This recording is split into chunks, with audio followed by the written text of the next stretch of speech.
ana sejarah tumrap aku. Ora bisa copot saka tastaku lho Diajeng. Berarti menika mboten kepareng kula ampel. Ya sing gedhe pangapuramu ora bisa ya Wandansari. Saestu menika. Iya. Berarti nggih mbok menawi nggih Kang mbok menika namung lamis. Piye to kok lamis piye? Lah nggih namung lamis lah wanita utama sulistya ing warna. Berbudi bawalaksana wicaksana. Ya ora terus kaya ngono. Lah nggih lan Wandansari. Nang diampil ali-ali menika lho util. Kok terus piye iki ora bisa luar saka astaku? Iki wadi tumrap aku. Jeneng sira wis ngagem sakmono akeh saka aku lho. Pun berarti niki saestu mboten kepareng kula. Ya ora iso.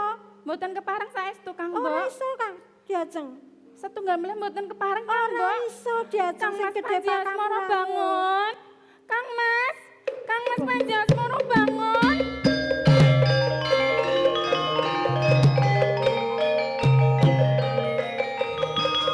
Menika le Kang Mas. Ana apa to kok? Kang Mbok menika le. Ana apa? Kok nganti bengok-bengok kaya ngono to? Kandhane mau sinau Subasita. Putri ki ora saben-saben ngono kuwi, yen pangandikanku ya alus. Aja nganti tuh ngendika sing sora. Nggih ngapunten mung pun kulino ten alas nggih suarane bengok-bengok ngaten. Oh, iya iya. Nggih. Akhir ayo sithik mboko sithik sinau ngono. Lah nggih menika sinau ten ngene Kang Mbok mbalang Kang Mbok. Oh. Ngapusi kok. Ngapusi lho, ngapusi piye to? Ora kelakon Diajeng Sekartaji kuwi ngapusi. Lha menika Sak jeke kuwi Sekartaji kuwi lembah manah. Ora tau ngapusi. Tumindake saro becik kok mbok karani kaya ngono ki piye to? Nggih rumangsa kula nggih mekaten Kang Mbok Sekartaji menika lembah manah. Ning nyatane nggih mboten mekaten kok. Nyatane sebabe apa coba? Ngeten Kondo marang pun nggih. Kakang. Mekaten nggih Kang Mas. Menika kula badhe ngambil sekedap mawon cobi ten mriki ten driji Ngampil kula apa to? ngambil Ngampil apa? sesupe. Sesupe. Nggih. Oh ali-ali kagungane Diajeng Sekartaji. Ya sareh ya. Sekartaji. Diajeng Sekartaji. Dawuh Kang Mas. Piye to Diajeng kok nganti kaya ngono ki piye? Nyuwun Wandansari mundhut apa? Kula wau rak matur badhe ngampil sangsangan. Sangsangan kalung. Inggih. Sampun kula paringaken. Oh sing dienggo si Wandansari ki Inggih. kalunge saka Sekartaji. Oh. Inggih, sampun Lah ya kelawan. wis Namung ngono. ngampil lho Kang. Nganti Mas. tumpuk undung kaya ngono kok. Sekartaji nganti ora ngagem apa-apa. Lajeng matur malih badhe ngampil gelang. Gelang. Ugi sampun kula paringaken. Nganti Diajeng Sekartaji ora nganggo gelang to. Inggih. Wis diparangi kelawan Wandansari. Lho ora ya wis to Wandansari. Kurang apa meneh? Nggih menika le, kula pengen nyobit Lajeng sesupe ngampil malih bros paringan dalem menika. Ugi sampun kula sukaaken dhateng piyambakipun lho Kang Mas. Lho, wis ngono kok. Wis diparingake kabeh ngono kurang apa to Wandansari? Kirang sesupenipun Kakang Mas. Sesupe, kurang ali-ali. Nggih. Lah langko Mbak Yumus Sekartaji rak ya kothong blong ora ngagem apa-apa ngono. Pripun to Kang Mas menika kula kan namung suwun nampil. Nggih mengke kan kula wangsulke malih. Oh, wong ngampil. Nggih. Sekartaji, mbok wis to. Diajeng Sekartaji kuwi sing tenemu tuwa ya ngalah sawetara lawan si Wandansari ya. Ngalah ya Diajeng.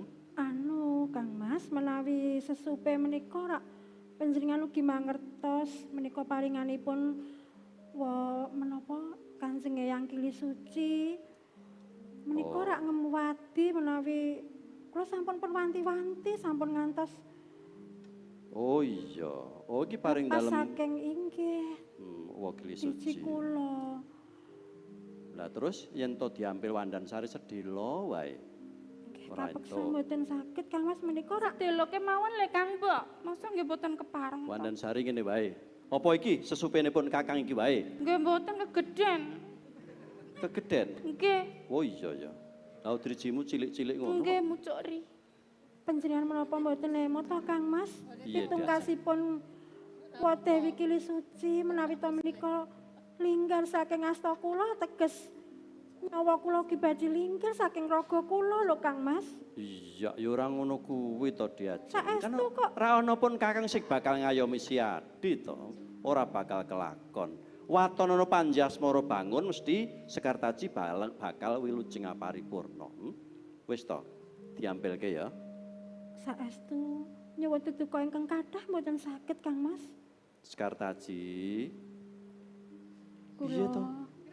Kok ora bangun miturut melawan pun Kakang ki piye? nyuwun pangapunten saestu. Mesakake Wandansari, bocah saka alas. Ora duwe apa-apa. Lah Sekartaji arep ngersakake apa-apa rak ya mesti pun Kakang bakal mituruti to. Nanging menawi sesupe menika saestu kula mboten saged maringaken Kang Mas. Nyuwun pangapunten ingkang Lho, kok kaya ngono ki piye to? Sing mulang kaya ngono ki sapa? Kok nganti mopo ora nggugu kersanipun Kakang iki piye to Sekartaji? Wis to. Iki lho, mesake si Wandansari. Kene. Iki lho, mesake kula lho Kang Mbok. Sing rukun ngono wong loro ku sing rukun. mboten saged Kang Mas.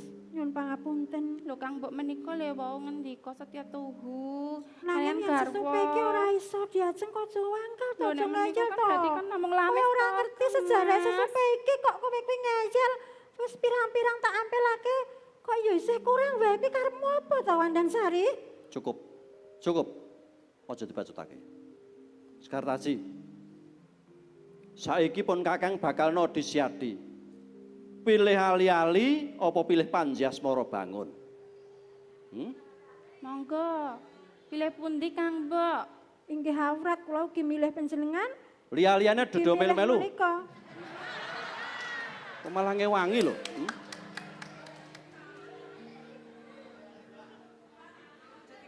Sing tak takon iki Sekartaji. Wong semono akeh do ngewangi kabeh apa balane sapa? Pisan kas. Pilih ali-ali apa pilih Panjasmara bangun? Nggih, pilih ali-ali napa pilih bojo? Kang Mas Panjasmara bangun. Tresna kula lair sumusuk ping sanubari donya prapteng delah nanging wekdal menika kula nyukengi sesupe menika Kang Mas nyuwun pangapunten. Pripun menika Kang Mas? Sekartaji. Tresna kuwi gathukane karo setya bekti. Ora mung tresna tok banjur ora bangun miturut marang wong lanang. Yen tresna kuwi gathuke ya karo setya apa sing dikersake, bojone kudu manut. Sing jeneng wanita kuwi swarga nunut neraka katut. Kudu manut karo wong lanang. Wong kandha tresna kok ora setya iki piye? Mung sak ali-ali lho, mung sak ali-ali. Manuto Kang Mbok Sekartaji. Meneng dhisik. Aku Melu sengeni lho. Kang Mas Panji kula mangertos panjenengan badhe duka dhateng kula nanging saestu Kang Mas. Kula mboten saged nyendikani dawuh panjenengan wekdal menika. Sekartaji.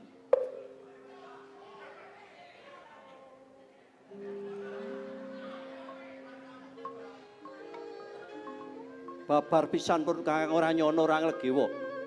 Yen to dawuh pengendikanipun Kakang dipancai dening Sekartaji. Biyen kandhamu ki setya tuhu kelawan pun Kakang kok malah mung sak wujud ali-ali kae mbok tohi nganti kaya ngono ki kepiye to? Apa pantes ditulat dening para wanita? Sekartaji kondang kaunang-unang wanita sing setya tuhu marang garwa kok malah mung sak ali-ali mbok boti nganti kaya ngono. Mumpung pun Kakang isih sabar. Pun Kakang isih sabar Diajeng. Saiki pisan kas tak tanting. Ali-ali iki tak pundhut. Ento apa ora?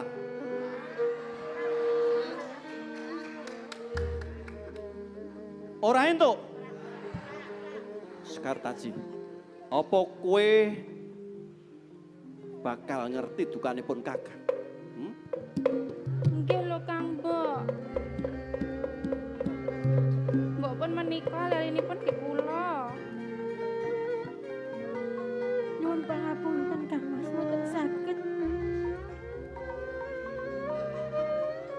Pun Kakang iki janjane ora bakal tegel kelawan kowe lho Sekartaji. Lah yen to kowe ra mangun miturut marang pun Kakang, ilang-ilangan bojo ora apa-apa. Ilang-ilangan bojo wis ana ijole. Sekartaji, Rawosan. ali-ali mau pareng apa ora? Boten. Ora? Lunga. Lunga saka kasatriyan. Inggih Kang Mas. Kula badhe kesah.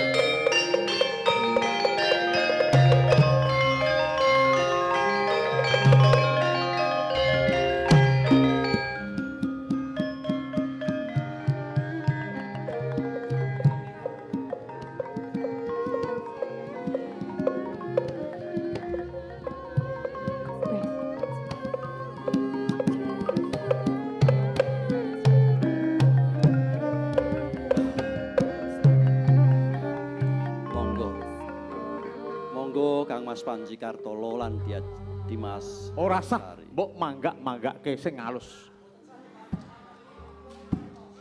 Lho, mosik to. Pun ngertos bab menapa menika? Yayi Panjasmara Bangun. Dawuh dalem Kang Mas. Aku ketemu kalawan garwamu Sekartaji, tawang-tawang tangis njur mlayu. Bareng aku mlebu ning taman cetha ana wanita, iki sapa?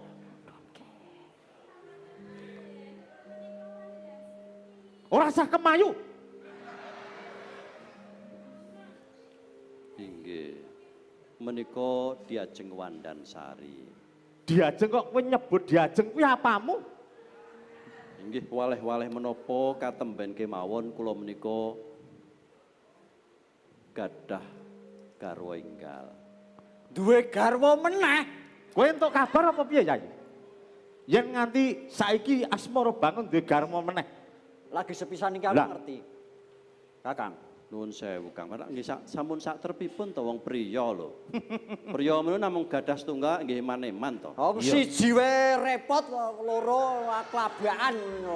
Sing kandha sapa? Umpama Dimas Gunung Sari upamane lho. Ana kalodhangan duwe loro mesti ya gelem. Ning wong kuwi kudu tepa slira, Yayi. Yayi, Pripun? upama garwamu Sekartaji bali njur gawa priya, apa sing mbok rasake atimu? Lah nggih mboten ngaten, mboten saged dipun sampeaken. Loh bisa wae. Wanita ki sapa? Eneng endi? Wanita sing gelem ditanding-tandingke. Leres, leres niku. Kang Mas Kartolo. Nyatanipun wonten lho menika lho si Diajeng Sekartaji menika gelem purun dipun wayuh kalian si Wandansari sampun. Kuwi lak saka pawadanmu dhewe. Mangke rumiyin.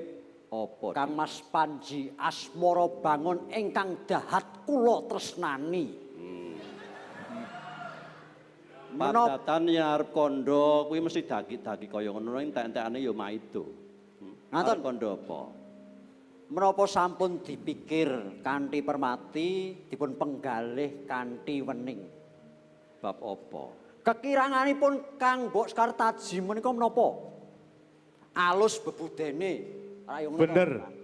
kebak tata krama, paribasan garwa nandang loro sing tandang gawe kuwi ya estri, Lembah manah. lembah manah. Lah kok katandingake kelawan sapa? Kowe sapa jenengmu mau? Wandansari. Nggih, Wandansari. Kowe sak endi kowe? Lho kok lajeng kados ngaten kados Galak men to. Ha kaya ngono ki kepiye to? pun kajenge. Kok lali Subasita ki kepiye to? Ngaten, nyun sewu. Kowe ra yo ngerti to. Kang Mas Panji Asmara Bangun kan duwe garwa. Lah kok kowe waton nyeruduk. Lho Kang Mas. Tranyak nyuk-nyuk nyanyakan. Nggih purun kok kalian kula. Nggih Kang Mas nggih. Ora usah cedak-cedak. Lho lha pripun to dados garwa le. Iki apa wis minger kiblate to iki Kang Mas Panji Asmara Bangun iki piye iki? Mulae mutno, coba mutno sepisan maneh. Gunung Sari. Pripun Kang Mas? Apa sing dadi aturmu pancen ora ana sing sisip. Sekartaji mula tak pilih dadi garwaku Prameswari merga lembah manah Merga Sulistya ing warna, lair terus ing batin, setya marang kakung lan sak pepadane. Mula pantes dadi timbanganipun kakang. Dadi garwaku. Leres. Kang Mbok Sekartaji. Sekartaji. Lah niku. Lah iki ya padha dene. Jebul wis tak rasa-rasake yen mung siji kuwi ya kurang to Dimas. Agenah kaya bumi langit kandhanono Yai. Wes. Iki Nanging ngene. ana kahanan apa ngene iki? Kang Mas Kartolo lan Dimas Gunung Sari.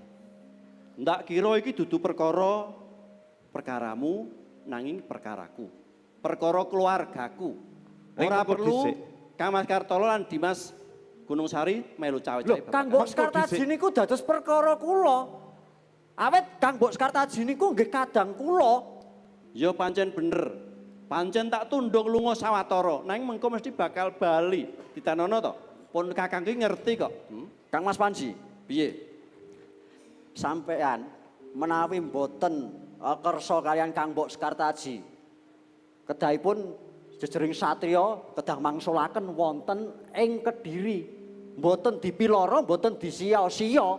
Pun Ini nyatanipun ora nganten babar pisan ora miloro Sekartaji. Mung sawetara wektu pancen tak tundung. Lho, Nanging niku mesti bakal bali miloro, meneh. miloro teng ati. Kula mboten trima. Aku jejering kakung kuwi mulang muruk marang garwaku, carane kaya ngono kuwi.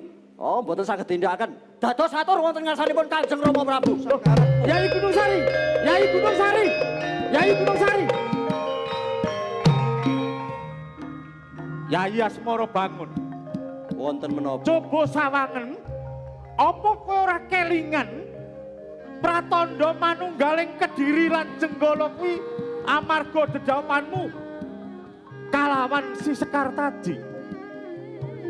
Apa wis mbok timbang, mbok lelimbang, mbok pikir kanthi wening Sampun. Sekartaji kuwi putra putrining ratu Sekar Kedaton ing Kediri.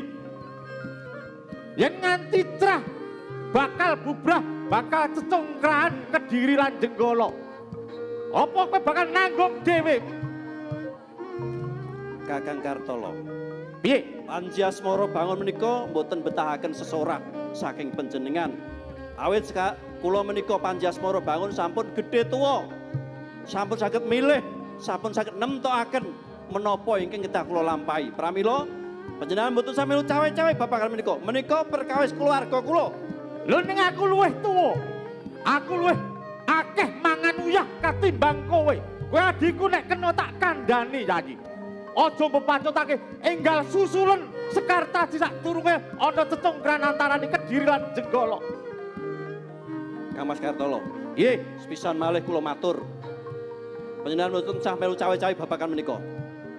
Kula pitados mangke diajeng Sekartaji badhe wangsul. ora bisa. Wis pingget atine mergo ana menungso bocah wadon kang kaya mangkono.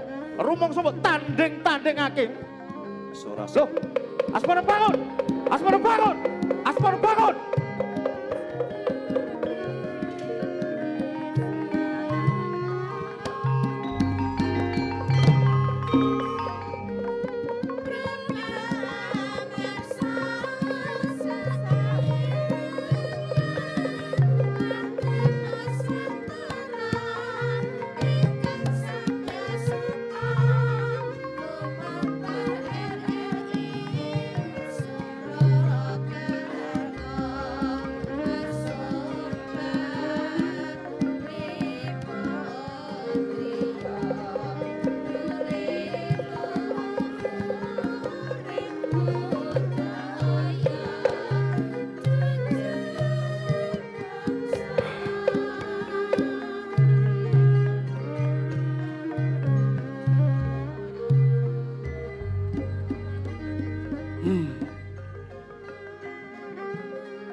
Pirang-pirang dina mapan ana sanggar pamujan.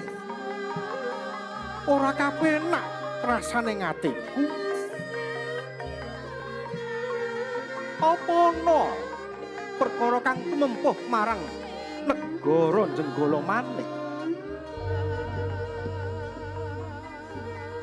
Mongko dina-dina kang kapungkur ora ana apa-apa. Semune apa lagi nampa pacoban Jenggala maneh?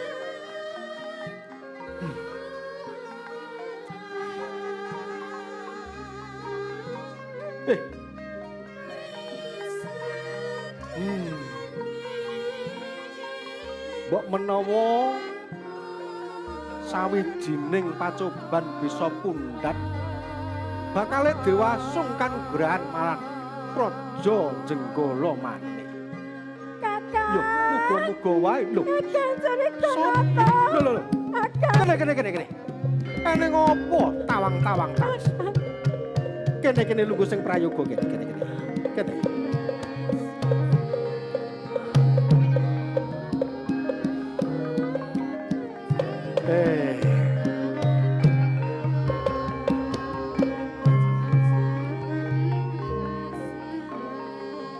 Lagi wae tak rasani Praja Jenggala kaya goreh kabeh kawula lan sak para nayaka praja. Lah iki kok kowe malah tawang-tawang tangis teko narga wilis ki ana wigati apa? Perkara apa gake? Aku ditundung Kang Mas Panji Asmara bangun Kakang. Kowe ditundung karo bojomu? Iya. Loh, lah kok bisa? Perkarane iki apa? Mesti ana jalaran gitu. Kang Mas Panji bedak pikat ing wana. Bedak golek buron wana ya. Lanjut. Banjur kondur. Piyambake cerita yen to ketemu Sardula banjur diserang banjur ana sing nulungi wanita ayu jenenge Wandansari, Kakang. Bojomu diancap karo Sardula, Iya, rumangsa kasuran ditulungi wong wadon. Sapa mau jenenge? Wandansari, Kakang. Wandansari bocah saka ngendi? Sak banjure Wandansari diajak ning Jenggala. Lah kok dipundhut garwa ampel. Wandansari banjur nrunyak, Kakang. Nyuwun ngampil sandang penganggoku sangsangan gelang. Paringane dalem kapara malah arep ngampil sesupe kang maringi Eyang Kili Suci, Kakang. Rak ya mestine aku ora entuk. Ora mbok to. ulungake mestine. Yen ngampil liyane aku ora apa-apa nanging ngampil sesupe iki aku ora oleh, Kakang. Ya ki pusaka, Ci. Banjur Lanjut. Kang Mas Panji duka-duka kae, Kakang. Bojomu nesu-nesu. Iya. Ngeboti garwa ampil sapa kuwi? Si Wandansari ngono. Kang Weh. Mas Panji ngunus keres. Aku ditundung, Kakang. Tegeng ngunus pusaka nundung kowe Iya. saka Taman Tambak Boyo. Wah, kurang ajar keparap. Wong lanang tok mis gugu karepe dhewe. Piye ya? Banjur aku kudu piye ya, Kakang? Ning aku ki sing arep wangsulani rada ewoh. Mergane si Adi ki mbiyen nate prasapa gelem antuk bojomu si Asmara bangun kuwi mergane gelem diwayuh utawa dimaru rak ya ngono to prasyamu mbiyen. Nadyan ora ana seksine. Iya, Kakang, nanging sing dadi wigati arep ngampil sesupe iki mau lho. Kok ya Wandansari kuwi wangkal. Ngayal banget Perkarane sesupe. kudu ngampil sesupe aku yang gumun kok, Kakang. Ning ngene tak takon, tak todi rasane ngatimu. Yektine kowe isih duwe rasa tresna ora lawan bojomu iku mau. Yen babagan tresno ya yektine aku tresno banget, Kakang. Ora ana priya liya kang ndak tresnani. Kajaba Kang Mas Panji Asmara bangun. Dadi isih tresna.